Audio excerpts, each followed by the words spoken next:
La psicología creo que es fundamental para el abogado. Si no eres eficiente y productivo, acaban desplazándote del mercado. Hay que levantar capital unos 9 meses o incluso un año antes de que se te vaya a acabar la caja. Porque si vas a levantar capital cuando tienes 3 meses de caja, estás perdido. Se cayeron varias firmas, éramos 8 o 9 de despachos europeos y al final nos quedamos 4. La incertidumbre es el mayor enemigo de los negocios. Al final, cuando tienes que asumir una posición de liderazgo, la gente tiene que verte como un líder, ¿no? Y entonces tienes que ser una persona que seas capaz de transmitir la capacidad de gestionar la presión, pero es fundamental el conocimiento de finanzas, porque un abogado que haga M&A y no sepa cómo leer un balance, no sepa lo que es un flujo de caja, no sepa lo que es un EBITDA, ese abogado va perdido. Creo que la libertad de comercio es lo que hace prosperar a las naciones.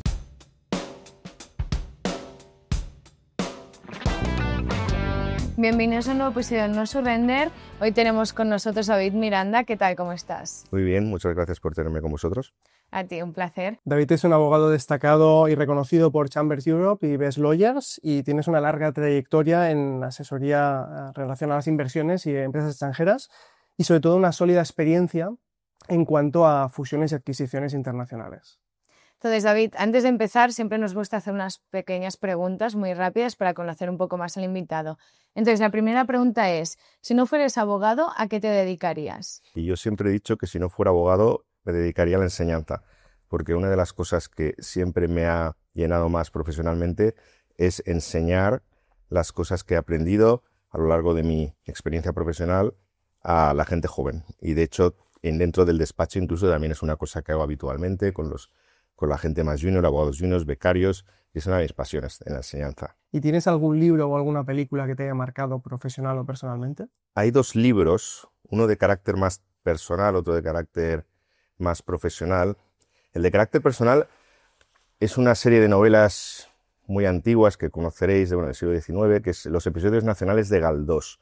En los episodios nacionales de Galdós, allí descubrí un personaje en uno de los episodios, que es el dedicado al empecinado. No sé si vosotros sois jóvenes, pero en el colegio lo habréis estudiado, a lo mejor, en la época de las guerras napoleónicas. El empecinado fue un personaje trágico, fue un líder guerrillero que luchaba contra el invasor francés y de tendencias liberales. Y eso es lo que básicamente me marcó, ¿no? Él estuvo luchando por el retorno del rey Fernando VII a España, pero fue con una persona con convicciones muy liberales. Defensor de la Constitución de 1812, la que conocemos como la Pepa, ¿no? Y en un momento dado, cuando Fernando VII decide cambiar, inicialmente juró la Constitución, decide rechazar la Constitución, intentó atraer al empecinado a su causa y el empecinado dijo estas palabras. Dice: dígale usted al rey que si él juró la Constitución y no quiere más Constitución, el empecinado siempre presta lealtad a sus juramentos, ¿no? O algo parecido, ¿no? Y acabó ajusticiado por los absolutistas, ¿no? Y eso fue un poco lo que me abrió esas convicciones liberales que siempre he tenido, ¿no? De frenos al poder político, de los derechos de los ciudadanos. Eso es por la parte personal. Luego, en la parte profesional hay un libro que lo he comentado muchísimas veces con muchos compañeros, con jóvenes abogados, y que siempre recomiendo a la gente que quiere involucrarse en el mundo del M&A, el Private Equity, que es Barbarians at the Gate, los bárbaros en las puertas. Es un libro que tiene ya muchos años, es de los años principios de los 90, finales de los 80, y narra la historia de una de las operaciones de adquisición de una compañía cotizada más famosas de la historia, que es cuando un fondo de private equity muy conocido que se llama KKR, se enzarzó en una guerra de OPAs para controlar una compañía que es RJR Nabisco, ¿no? Y ahí, a partir de ahí, empecé a descubrir un poco el mundo del private equity, este tipo de grandes operaciones de adquisiciones corporativas. Y es un libro que normalmente se lo recomiendo a todos los jóvenes abogados que estén interesados en entrar en el mundo del M&A. Les recomiendo que se lo lean, ¿no? Porque te da una visión bastante holística de cómo funciona una gran operación de M&A. Muy bien, David. Y ahora, para terminar con esta sección, ¿cuál es el consejo que más te ha servido en tu carrera profesional? Yo tengo en la puerta de mi oficina tengo un letrero que pone good, cheap, fast. Es bueno, barato, rápido, ¿no? Y luego dice, si es bueno y es rápido, no será barato. Si es bueno y barato, no será rápido. Y si es barato y rápido, no será bueno, ¿no? Entonces es esta conjunción de estas tres características para el asesoramiento legal o cualquier tipo de trabajo, incluso si vas a un mecánico, cualquier servicio que te presten, en general suele cumplir con estas características. Solo puede cumplir con 2 de ellas, pero la tercera nunca la cumple.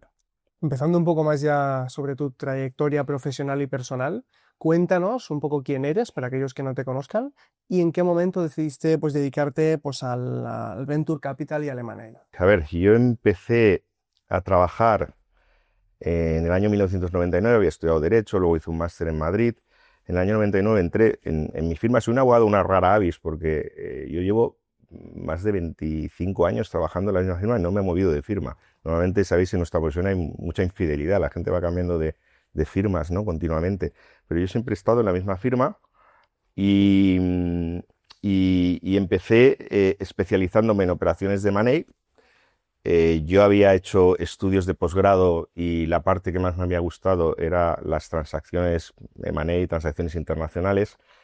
Y con el tiempo, cuando llegó la crisis financiera, de repente el M&A desapareció, se cayó todas las operaciones de M&A y entonces empezaron a aparecer unas operaciones que yo no conocía, no había oído en mi vida, que era Venture Capital. En aquella época, estoy hablando de los años 2008-2009, el Venture Capital en España apenas se conocía, startups, y en aquella época pues empecé a trabajar en operaciones a través de la red internacional de mi firma. Me llegó una operación con un fondo americano que invertía en 2 compañías, una era Idealista y la otra era Atrápalo, que además casi se solaparon. Empecé con la operación de Atrápalo, pero luego al poco tiempo, a los 2 o 3 meses, tuve que saltar a la de Idealista, incluso antes de finalizar la operación de Atrápalo. Y eso fue ahí fue con el momento que descubrí el Venture Capital. Descubrí una materia en la que en España no había ninguna especialización, había muy pocos despachos que se dedicaban a esto, muy pocos abogados. Y entonces lo que hice fue básicamente, yo siempre he sido muy curioso y de leer libros, y entonces empecé a leer un montón de libros sobre Venture Capital americanos. Y con eso empecé a tener una cierta especialización y luego ya pues empecé a labrar una cierta reputación en el mercado y bueno, hasta ahora, ¿no? Que ahora mismo ayer salió la nueva edición de Chambers, de directorio de Chambers, y volvemos a estar en mi equipo en Banda 1, yo en Banda 1 también profesional, en la parte de Venture Capital, ¿no? Y David, bueno, acabas de comentar que has estado en el mundo del derecho durante muchos años. ¿Cuál dirías que ha sido la mayor evolución en la práctica del derecho desde que comenzaste? Pues mira, yo cuando empecé, yo recuerdo que nosotros utilizamos para las bases de datos, vosotros no lo habréis vivido, porque sois muy jóvenes, ¿no? Pero en aquellas bases de datos de Aranzadi, ahora ya es Wolters Kluwer, Aranzadi, están todos, utilizamos unos CD-ROMs que era como una maravilla, porque antes de eso lo que tenías que ir era coger aquellos tomos que tú los veías típicamente, y en mi despacho existen y están como de adorno en la biblioteca, aquellos tomos de legislación y jurisprudencia. Entonces, claro, cuando tenías que buscar una norma, tenías que ir buscando ahí, pasando páginas. Yo no sé cómo lo hacían, yo gracias a Dios no llegué a estar en esa época en que tenías que buscar la jurisprudencia, pues básicamente pasando páginas de libros y a ver si encontrabas una sentencia que te servía para tu caso, ¿no? Entonces aparecieron de repente las bases de datos de jurisprudencia y legislación. Y además podías consultar con un ordenador, que yo recuerdo que en aquella época en toda la oficina eso estaba centralizado, porque claro, solo teníamos unos CD-ROMs, eran 5, además era ya la época que se podían utilizar varios CD-ROMs y cambiaba, unos era jurisprudencia y legislación del año tal a tal, jurisprudencia y legislación del año tal a tal. Y te ponías en un ordenador que era el único ordenador que se podía hacer eso, y entonces buscabas en una base de datos y buscabas las sentencias y la jurisprudencia, algo que hoy en día lo ves como antidiluviano, ¿no? Pero estoy hablando de una cosa que hace 25 años, que no estoy hablando de hace tanto tiempo, ¿no? Y creo que esta evolución, la tecnología, es lo que ha cambiado completamente la profesión, nos hace muchísimo más eficientes, ¿no? También el nacimiento de los teléfonos inteligentes, ¿no? En aquella época yo me iba de vacaciones cuando era un junior en mi firma y a mí no había que me contactara. Si me iba de viaje al extranjero, pues prácticamente no tenías contacto. Hoy en día, desgraciadamente, eso hace que estés continuamente en la oficina, también te hace ser más productivo.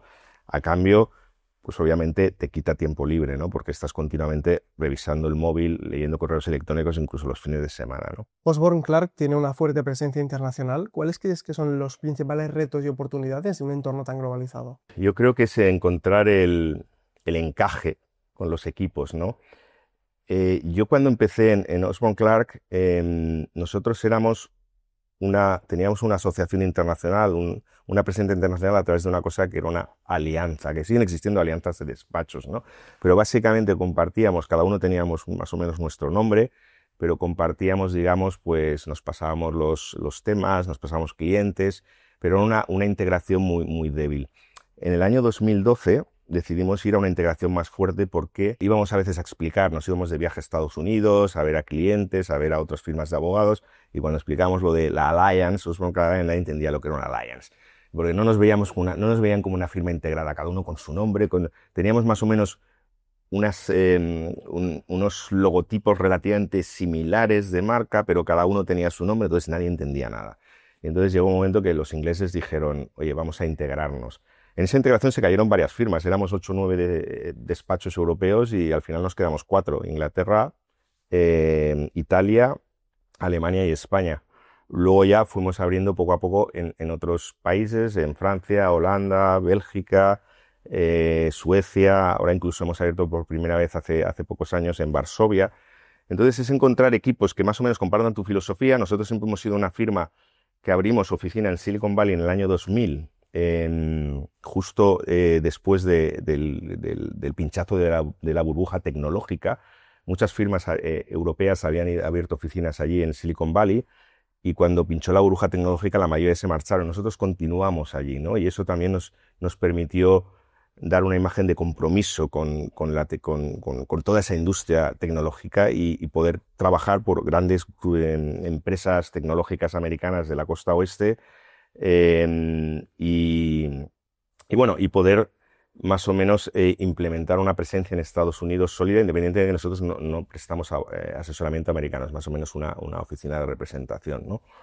Pero todos estos retos derivan sobre todo de encontrar gente en otras jurisdicciones que compartan nuestra cultura, nuestros valores, ese enfoque muy tecnológico que en general Osborne Clarke siempre ha buscado, ¿no? Y acabas de mencionar esto de la cultura. ¿Cómo describirías la cultura de Osborne Clarke y qué crees que es lo que le hace diferente de otras firmas de abogados? Yo creo que es básicamente esa relación interpersonal que tenemos. Yo llevo obviamente, yo os he dicho, más de 25 años en la firma, conozco a prácticamente todo el mundo. Ahora ya me empieza a perder porque ya cada vez vamos creciendo más y ahora somos ya, pues yo creo que seremos más de 3.000 abogados, ¿no? Entonces ya, y socios 400, 500 socios, ¿no? Entonces ya cada vez ya hay algunos que ya empiezas a no conocerlos, ¿no?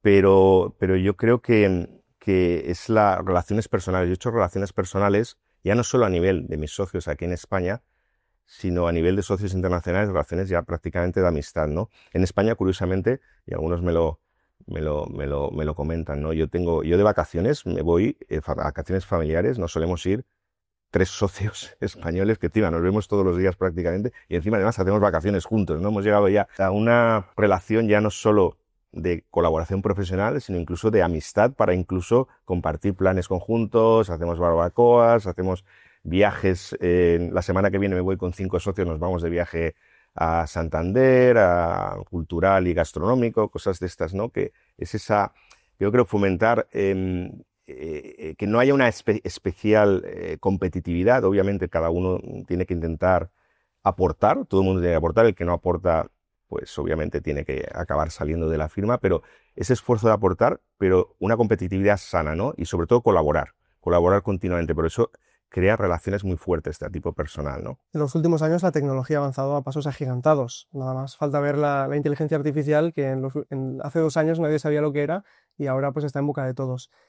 ¿Cuáles crees que son las herramientas tecnológicas o la inteligencia artificial que pueden afectar a nivel de un impacto en la práctica en el mundo del derecho? Si me hubieras hecho esta pregunta hace 2 años, te diría, bueno, toda la inteligencia artificial, queda mucho tiempo. Los despachos de abogados sabéis que tenemos una fama de ser despachos muy tradicionales, ¿no? Pero la verdad es que en los últimos, el último año y medio, 2 años, he visto un cambio radical en todas las firmas con las que yo trato. Todo el mundo está invirtiendo mucho en inteligencia artificial, asistentes virtuales, automatización de procesos y sobre todo intentar eliminar todos aquellos trabajos de poco valor añadido en el que firmas grandes pues no somos muy competitivas porque, claro, obviamente nosotros sabéis que trabajamos por ratios horas, son ratios horas elevados, entonces todas esas trabajos, como puede ser incluso, os digo, hasta la due diligence, la propia due diligence de una compañía cuando vas a comprarla, claro, el cliente te dice, no, dame un informe que es un executive summary, solo el resumen, red flag, tal, y claro, yo cuando empecé a hacer due diligence hacíamos informes descriptivos de 100, 200 páginas explicando todo, tal, ahora nadie te lo pide porque dicen, claro, yo no quiero pagar tanto, ¿no? Porque claro, los abogados cuanto más escribimos, piensas que más cobramos, pero ya, es que yo para hacerte el executive summary, que también salía en el informe, este informe largo, descriptivo, había también un executive summary, yo para hacer ese executive summary tengo que leerme toda esta pila de documentos. Entonces, pero bueno, los clientes cada vez aprietan más en honorarios, sobre todo en mid-market, ¿no? Casi todos los despachos en España estamos en el mid-market. Entonces, este tipo de herramientas que ayudan a ser más eficiente en este tipo de procesos de poco valor añadido en los despachos, o búsqueda de jurisprudencia, pues que ahora tienes un junior buscando jurisprudencia, que haya herramientas ya que te la busquen prácticamente de forma muy, muy rápida, pues todo eso está cambiando completamente la profesión. Y si tuvieras que decir las tendencias del mundo legal más disruptivas que todo el abogado debe estar pendiente, ¿cuáles dirías que son? Sí, yo creo que todo lo relacionado con Legal Tech, tecnología aplicada al derecho, ciberseguridad, porque cada vez el mundo es más digital. Los propios abogados ya no trabajamos tanto papel, tenemos todo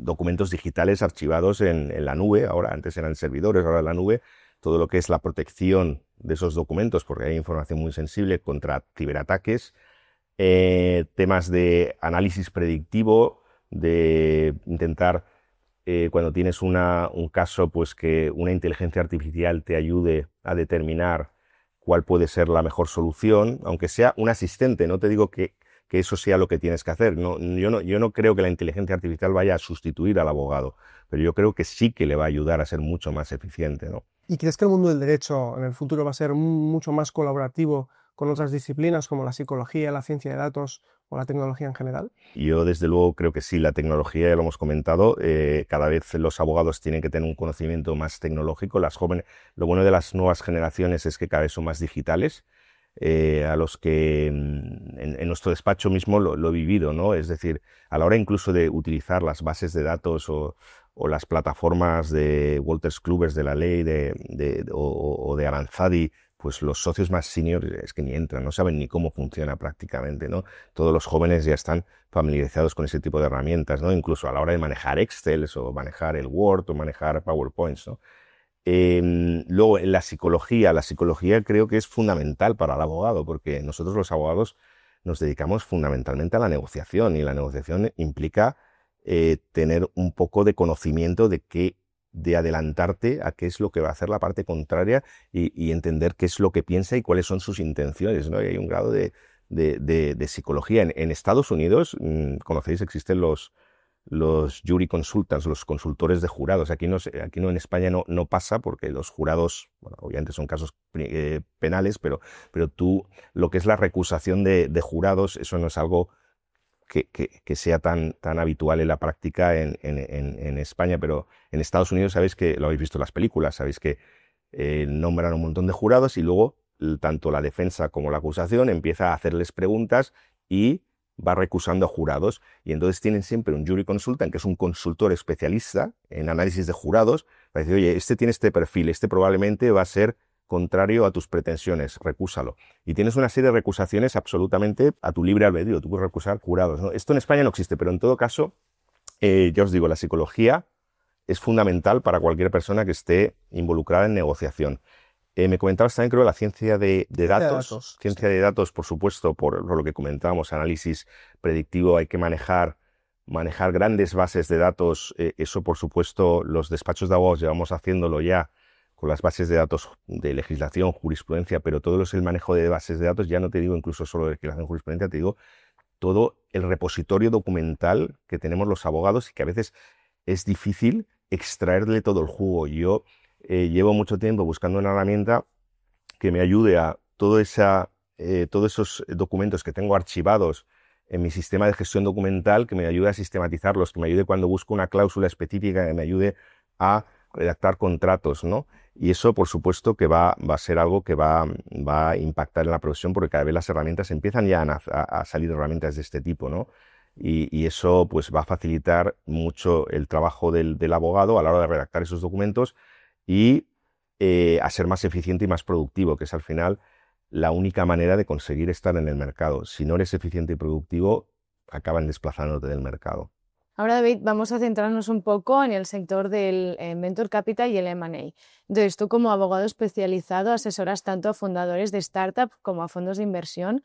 ¿Cuál dirías que son las mayores preocupaciones de ambas partes en este tipo de transacciones? En lo que es el M&A, para mí siempre he dicho que el Venture Capital es una parte de M&A, tiene su componente de M&A y tiene otros componentes muy específicos. También por eso digo a veces que cuando un abogado viene específicamente del mundo del M&A y se mete a hacer Venture Capital, es un elefante en una cacharrería. Te encuentras cosas que pide absolutamente que no tienen ninguna aplicación práctica, porque el M&A es controlar una compañía.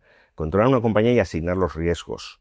Cuando tú compras una compañía hay una asimetría de información. Entonces, el vendedor siempre tiene mucha más información que el comprador. Por mucho que el comprador intenta reducir esa asimetría haciendo una due diligence, análisis de la compañía y tal, pero nunca sabe lo que sabe el vendedor. Entonces, el M&A es básicamente asignación, para mí es básicamente asignación de riesgos. En el Venture Capital es un poco distinto. El Venture Capital tiene esa parte de M&A, que obviamente también hay una asignación de riesgos, pero no suele ser la parte más compleja. Yo, por ejemplo, y lo he dicho muchas veces, yo en M&A, yo he reclamado incumplimientos de manifestaciones y garantías. No es una cosa súper habitual, pero muchas veces me he encontrado que luego ha aparecido un esqueleto en el armario y he tenido que plantear una reclamación. En el Venture Capital no lo he visto nunca. No lo he visto nunca. ¿Por qué? Y esto lo he comentado con algunos gestores de fondos, ¿no? Y me dicen, claro, tú imagínate, yo entro en una compañía que se la valoro en 20 millones de euros y de repente hay una manifestación y garantía que es incorrecta y eso deriva en una reclamación, yo qué sé, de 200.000 euros. Yo tengo un 10% de la compañía, por lo tanto a mí me tendrías que indemnizar con 20.000 euros. Pero la compañía ha subido el doble de valor. ¿Qué voy a hacer? ¿Reclamarle 20.000 euros cuando la compañía vale el doble y luego tener a los fundadores a malas? Pues esa parte de M&A que tiene el Venture Capital no suele ser demasiado problemática. De hecho, el Venture Capital hay dos grandes documentos. El contrato de inversión, que es la parte de M&A, donde se dan esas manifestaciones y garantías, régimen de indemnización en caso de incumplimiento, bla, bla, bla. Muy parecido a un contrato de M&A normal. Y la parte del pacto de socios. Y ahí es donde en el Venture Capital las discusiones están en el pacto de socios. Entonces, desde el punto de vista de los fundadores, normalmente lo que más les preocupa es la pérdida del control. A medida que vas entregando capital, tú pierdes control de la compañía, ¿no? Entonces, esa suele ser una de las partes más debatidas y sus obligaciones personales de permanencia en la compañía. Lo que llamamos el good liver, bad liver, si te tienes que ir de la compañía, si eres un good liver mantienes tus acciones, si eres un bad liver pierdes tus acciones.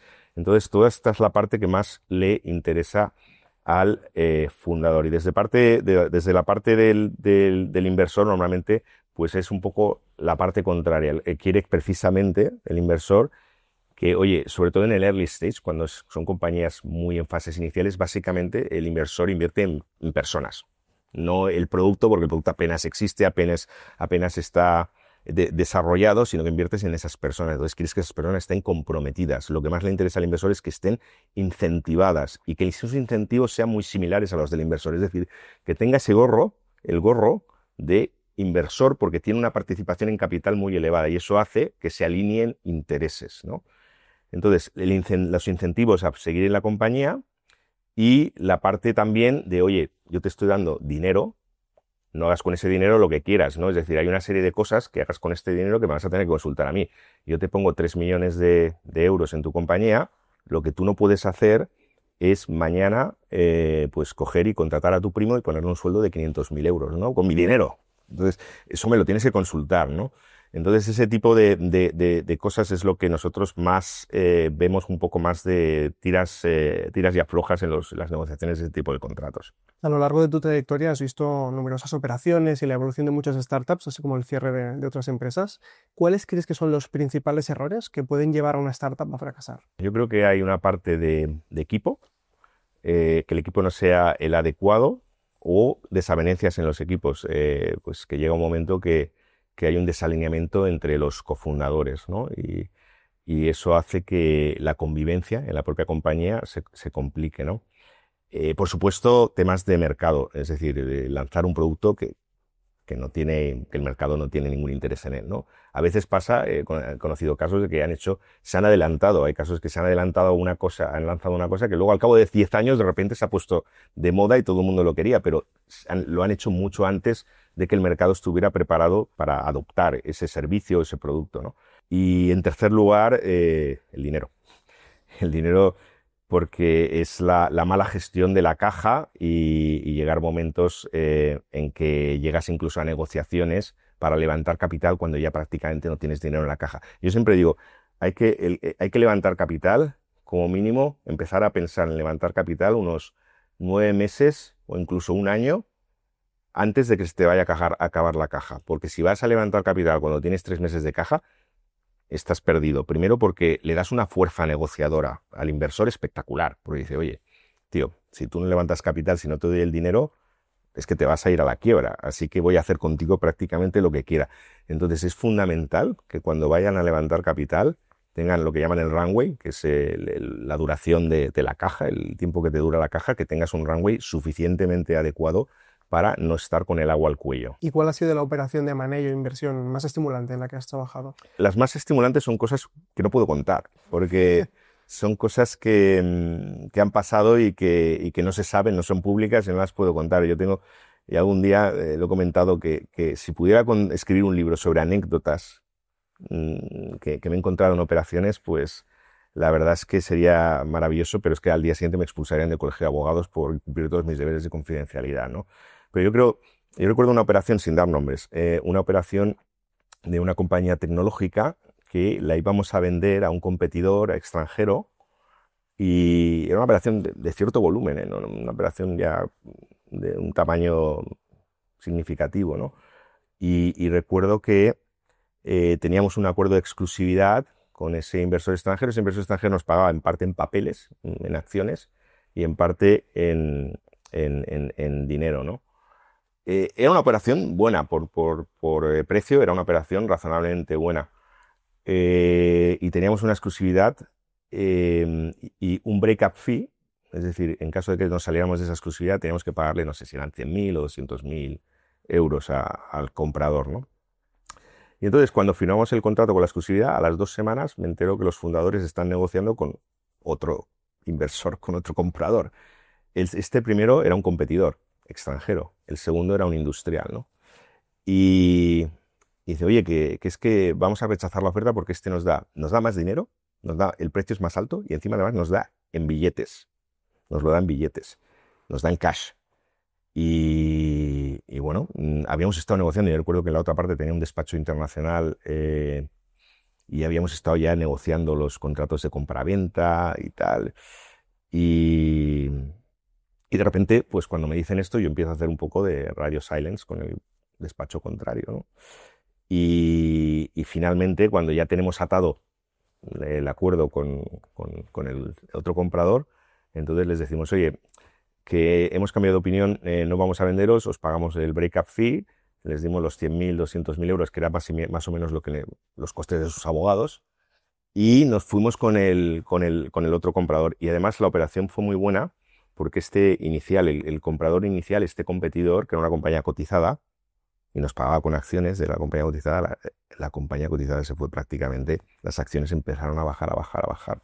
Después, así que de verdad la operación fue una operación que al final salió muy bien desde el punto de vista financiero para todos los inversores y los fundadores. En un sector tan competitivo como es el del derecho, ¿cómo dirías que influye la reputación tanto personal y profesional con la confianza del cliente y en cuanto a las inversiones? Yo creo que es fundamental. creo que es fundamental porque básicamente la relación abogado-cliente es una relación de confianza. Entonces, lo que tienes que transmitir a tu cliente siempre es confianza. La confianza se gana. La confianza no es una cosa que te viene porque, no sé, hay algunos despachos grandes con grandes firmas que tienen esa ventaja de que el logo de su firma ya trae esa confianza. Dentro de esos despachos grandes, pues hay abogados muy buenos, por supuesto, hay abogados más normalitos y hay abogados menos buenos. No digo que haya abogados totalmente malos en estos despachos, no suele haber abogados malos. Pero la parte fundamental es conseguir esa confianza del cliente para convertirte en lo que yo siempre he dicho, que es la misión fundamental como abogado, es convertirte en una especie de consiglieri, ¿no? Que le dicen los italianos en Italia. En Italia hay grandísimas empresas, sobre todo en el norte, ¿no? Empresas enormes, y los despachos extranjeros en Italia tienen muy complicado entrar allí porque los grandes familias y los grandes dueños de esas corporaciones tienen su abogado de confianza, al que utilizan para todo.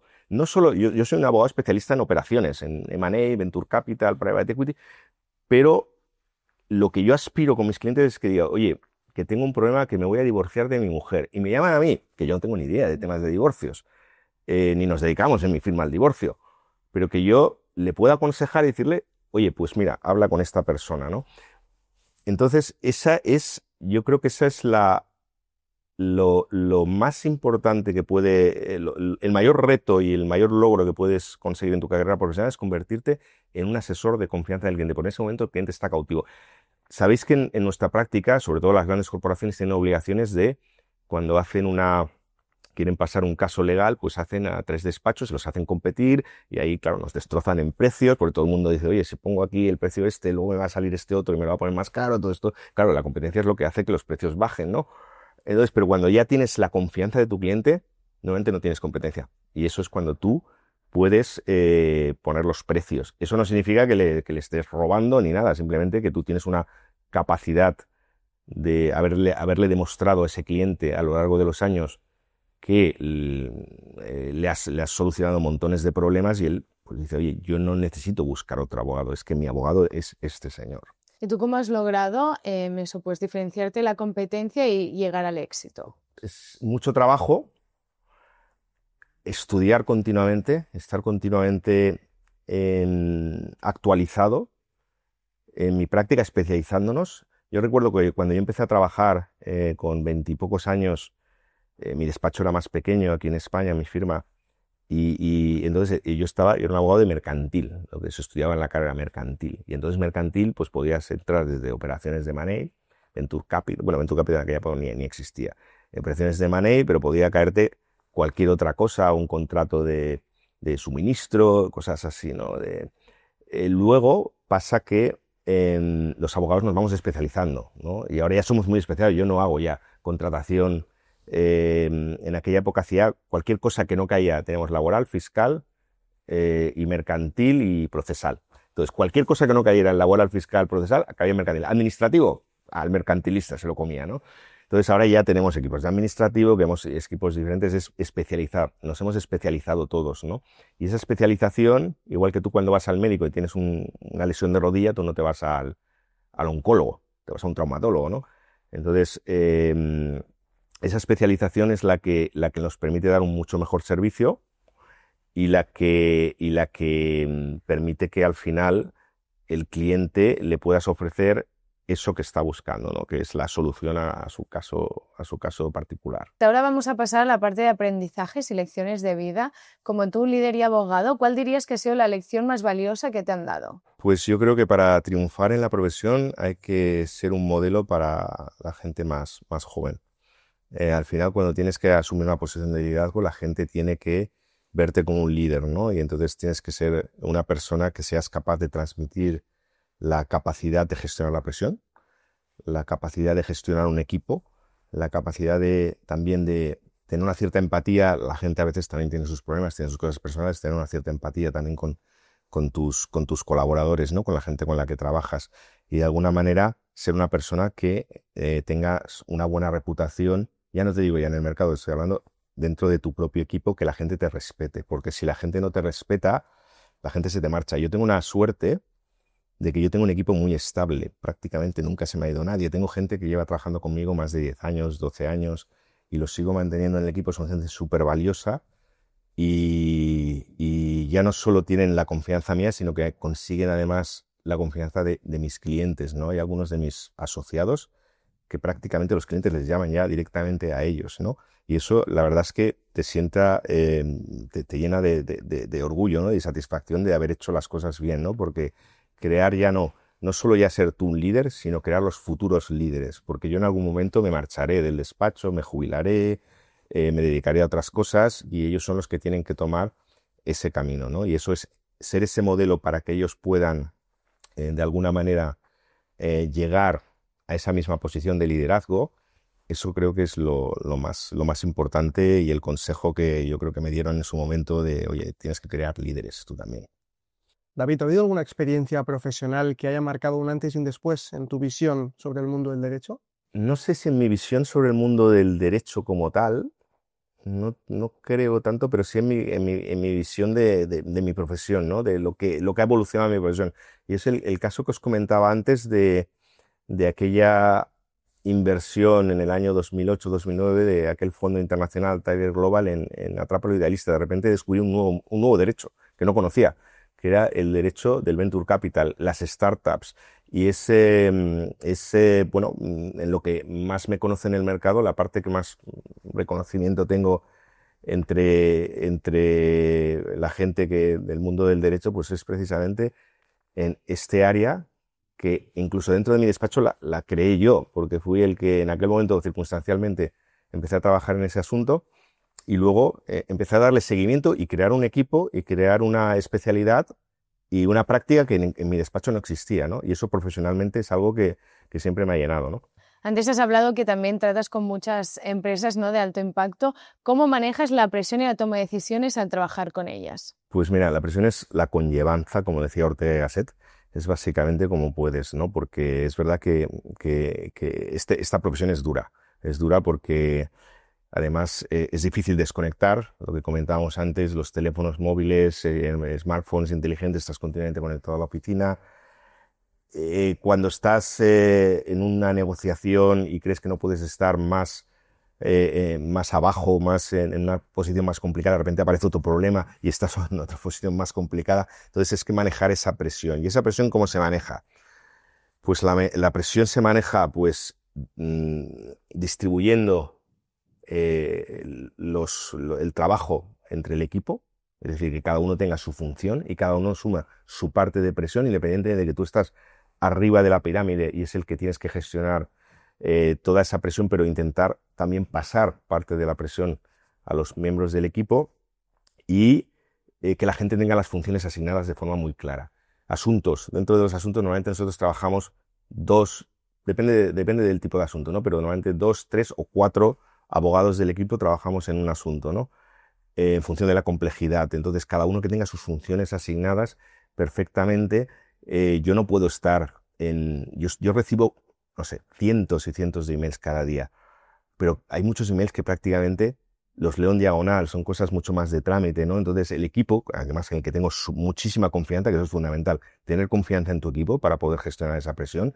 Entonces, el propio equipo ya se encarga de responder esos emails y si hay alguna cosa que consideran que me lo tienen que consultar porque, oye, esto es una decisión que quizá tenemos que hablarlo, nos sentamos a hablar, lo comentamos y ellos siguen gestionando esos correos electrónicos, esas consultas de los clientes, ¿no?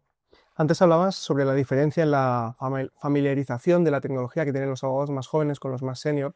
¿Qué impacto crees que pueden tener las nuevas generaciones de abogados en el mundo del derecho? ¿Qué cambios crees que pueden aportar? Bueno, una parte es que son nativos digitales. Eso ya viene de algún tiempo atrás, pero yo lo veo por mis hijos. Yo tengo dos adolescentes de 13, 14 años y la verdad es que el conocimiento que tienen ellos de utilizaciones de móviles, internet, bueno, a mí me supera absolutamente. Yo me considero un abogado razonablemente techie para la edad que tengo, pero mis hijos están muy allá, muy por encima de mí, ¿no? Entonces esa parte, ese conocimiento digital es fundamental. Y una cosa que sí que es verdad que cada vez se pide más en la profesión es el balance entre vida laboral y también vida personal, ¿no? Ya la gente no quiere estar encerrado en una oficina. Yo recuerdo al principio me acuerdo que yo normalmente en la oficina estabas hasta las 9, las 10, cuando tenías cierres a veces a las 3, 4 de la mañana, que de vez en cuando pasa, pero ahora intentamos respetar un poco el balance para que las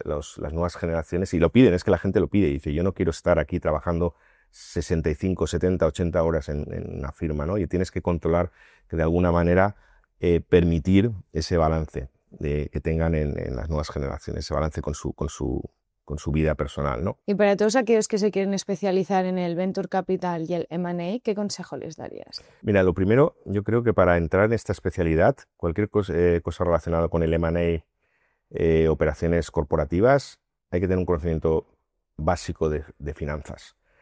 Yo creo que casi todos los grandes despachos ahora, cuando contratamos gente para equipos de M&A, transaccional y tal, buscamos ya gente de doble grado. Yo creo que la carrera de Derecho ya se queda corta, ¿no? Es verdad que también ha cambiado mucho la carrera de Derecho hoy en día a la que hice yo hace casi 30 años, ¿no? Pero es fundamental el conocimiento en finanzas, porque un abogado que haga M&A y no sepa cómo leer un balance, no sepa lo que es un flujo de caja, no sepa lo que es un EBITDA, ese abogado va perdido, va completamente perdido. Entonces, eso es fundamental, ¿no? Y luego, estudiar y leer. Yo, en mi tiempo libre, me gusta mucho mi trabajo, yo leo muchos libros de finanzas. No finanzas desde el punto de vista técnico, porque eso a mí me supera también, ¿no? Pero finanzas desde el punto de vista de historias de Wall Street. También me encanta la historia de Wall Street. Historias de Wall Street, y a través de que te van contando una historia de Wall Street, de ese hedge fund. Ahora estoy leyendo una sobre un hedge fund de SAC Capital, fundado en los años 80, que luego tuvo un escándalo de información privilegiada. Pero te van explicando la historia, pero esa historia luego vas aprendiendo la operativa del hedge fund. Y eso al final pues también te ayuda a entender un poco pues muchas de las operaciones que se hacen en bolsa, mercados de capitales, aunque yo no hago específicamente mercados de capitales, lo he hecho en el pasado. Pero te ayuda también a entender cómo se valora una compañía, te ayuda a entender cuáles son los fundamentales para determinar que una compañía pues vale más, vale menos una acción. Te ayuda también técnicas de negociación, saber cómo negociar cuando estás en una operación de private equity. Hablaba antes de Barbarians at the Gate, pues las negociaciones, esas negociaciones entre el private equity KKR y la compañía para intentar llegar al control de esa compañía, y todas esas técnicas, pues yo creo que ayudan mucho. Y de cara al futuro del derecho, ¿cómo lo ves de aquí 10 años? ¿Crees que la práctica legal cambiará? Yo creo que sí, yo creo que cada vez los despachos vamos a tender a ser, creo que ya más pequeños, porque seremos más eficientes y no necesitaremos tantos abogados. Yo creo que la profesión de abogado va a cambiar completamente. Y creo que va a haber un exceso de gente que sigue habiendo la carrera de Derecho en España, sigue habiendo montones de estudiantes de Derecho. De hecho, ya de toda la vida ha habido mucha gente que estudia el grado en Derecho y no acaba trabajando de abogado porque no consigue encontrar un despacho de abogados, porque cada vez las plazas son limitadas para todos los estudiantes que hacen el grado, ¿no? Entonces, yo creo que va a cambiar, que va a haber menos abogados, mucho trabajo que hacen juniors, pues va a desaparecer. Va a seguir mencionando juniors, no van a desaparecer los juniors, porque ese junior va a ser el que luego tiene que llegar a socio, a senior socio. Pero creo que mucho trabajo repetitivo, trabajo de poco valor añadido va a empezar a desaparecer porque va a sustituir la tecnología, ¿no? Y eso creo que en 10 años va a cambiar radicalmente. Y para terminar la entrevista, quiero hacerte una pregunta más de carácter personal.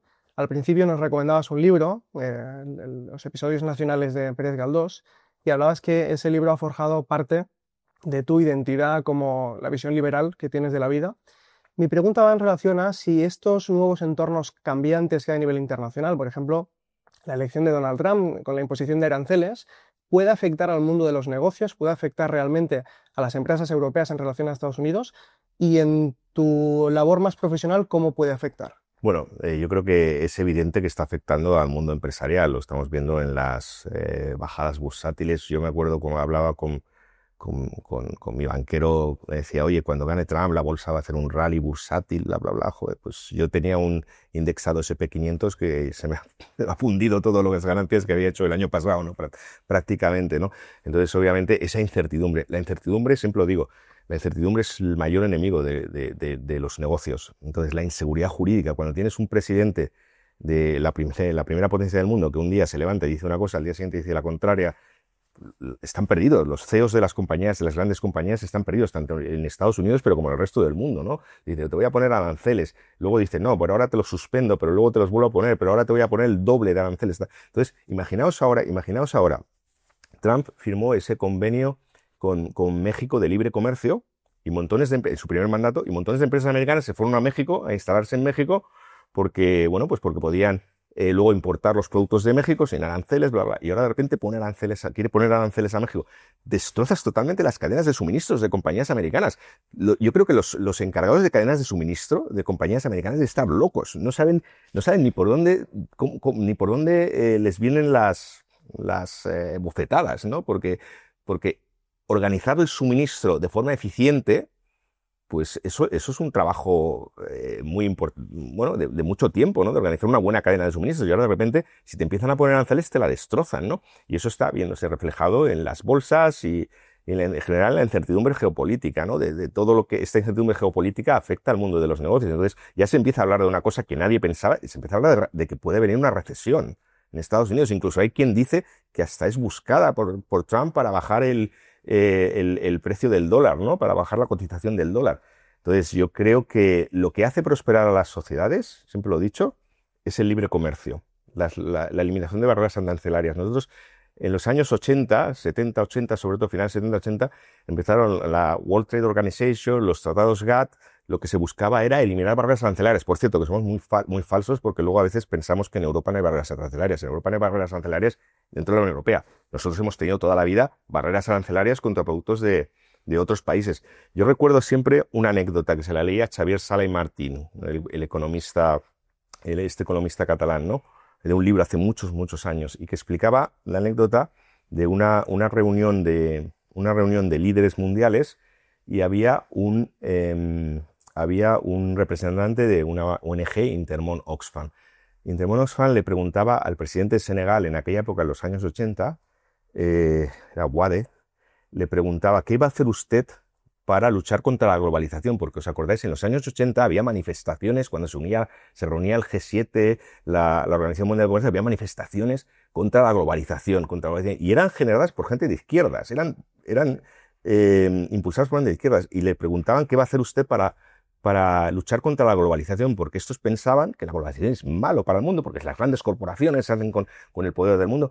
Y Boade les digo, no, yo lo que quiero es más globalización, que a mí, que soy un país pobre y lo único que puedo generar son productos agrícolas, me los dejéis vender en el primer mundo, pero no me los dejáis vender porque protegéis a vuestra agricultura, ¿no? Entonces ese fariseísmo, esa hipocresía de decir que yo quiero favorecer al tercer mundo, quiero ayudar al tercer mundo, pero la única manera que ven de ayudarles es dar ayudas, en vez de dejarles crecer. Todos los países pobres empiezan con el sector primario. Después del sector primario se empiezan a industrializar. Tienes que primero generar generar capital para que ese capital luego se invierta en industria. Si no le dejas generar capital porque no les dejas exportar, pues esos países están condenados a la pobreza continuamente.